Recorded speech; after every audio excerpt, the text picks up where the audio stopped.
Ten, kdo hledá světlo, potřebuje na začátku cesty udělat jednu důležitou věc, a to obklopit se tím, co hledá, tedy obklopit se světlem. Na začátku cesty je to mimořádně důležitá věc a vysvětlím, proč tomu tak je. Člověk, který se chce vymanit se sevření materialistického života, to má těžké, protože lákadla jsou na každém kroku a mají dnes opravdu velkou sílu. Pro toho, kdo již dosáhl určitého vnitřního posunu, je jednodušší tvořit a přijímat do své duše světlo, protože ho již poznal a žije s ním. Není to samozřejmě ani pro takového člověka něco samozřejmého, protože temnota neustává v boji o stažení všeho, co se chce pozvednout vzhůru. Zároveň každé dosažení vyššího stupínku duchovní zralosti vyžaduje neustále vyvíjení snahy, aby se tam člověk i udržel. Není to nějaká hranice, kterou když člověk překročí, tak má hotovo, ale musí neustále vyvíjet vnitřní záři, aby si udržel své vysoké místo. Čím výše se nachází, tím větší pohyb musí vyvíjet, protože pohyb je základem duchovního života.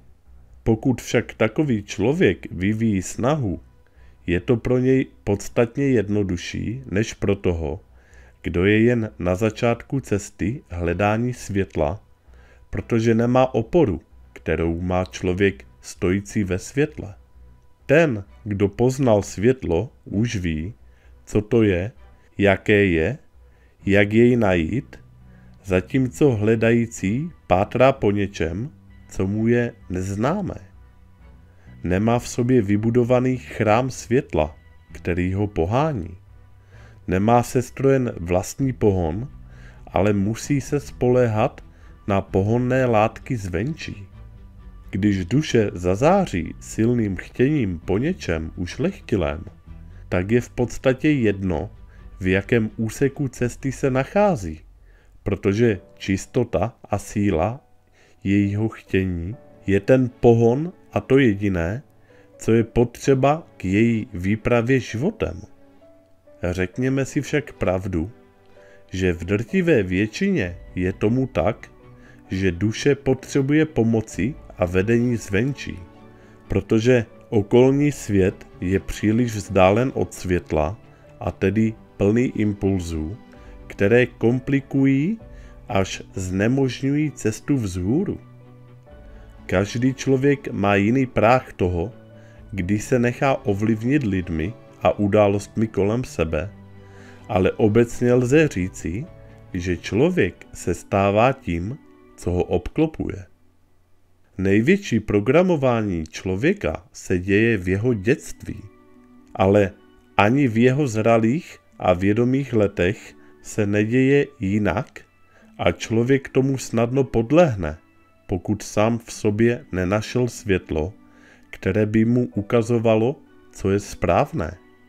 Pokud však toto světlo nejen najde, ale vybuduje si z něj pevnou oporu, víru a ochranu před vším neušlechtilým útočícím ze všech stran, do té doby by se měl snažit co nejvíce obklopovat světlem zvenčí.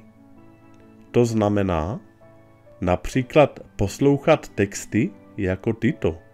Znamená to také vyhradit si čas na upřímnou meditaci, při které se otevírá lidská duše, a znamená to také v myšlenkách během dne dumat o světle a poznatcích, které jsem přijal, nebo i o tom, co mi ještě není úplně jasné.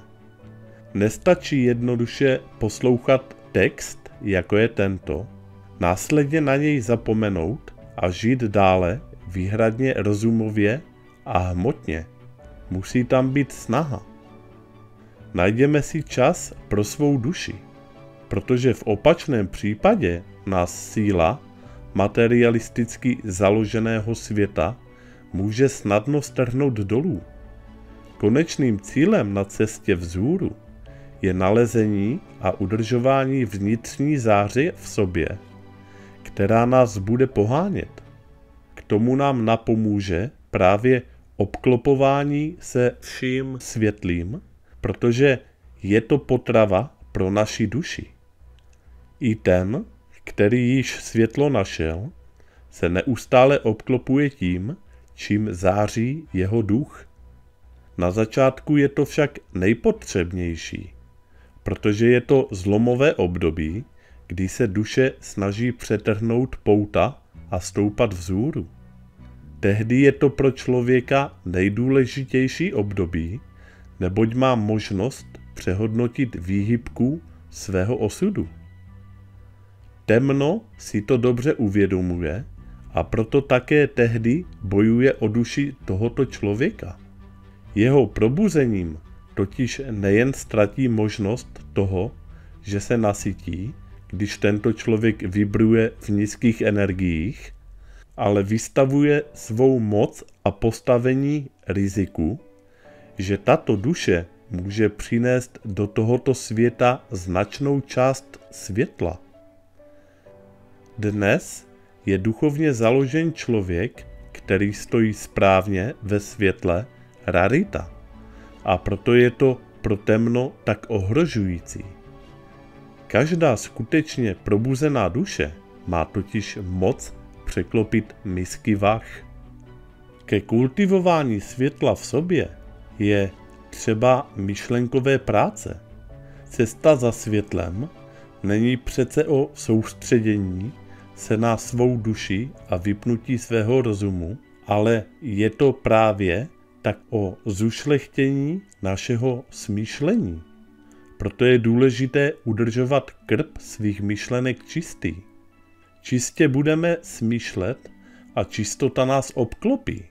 Čím více se budeme v myšlenkách zabývat světlými věcmi, tím více začnou takové myšlenky vytlačovat ty zakalené až nečisté a zároveň zatím zacely štěrbiny, přes které se dosud dostávaly právě ty zakalené. Důležité je zkoumat, hledat a procíťovat. Když se prostě budeme snažit o hledání světla a jeho přijetí do své duše i mysli, jsme na správné cestě a už zůstane jen otázkou času, kdy se nám to skutečně povede.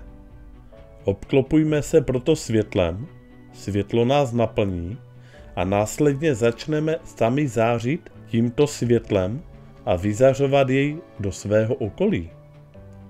Možná ani nebudeme tušit, že některá duše v našem okolí podvědomě zachytila tuto záři a vyvine snahu také toto netušené bohatství vlastnit. Tak a to je konec tohoto videa. Já vám děkuji za pozornost. Komu se video líbilo, tak budu rád za like a u dalších videí naslyšenou.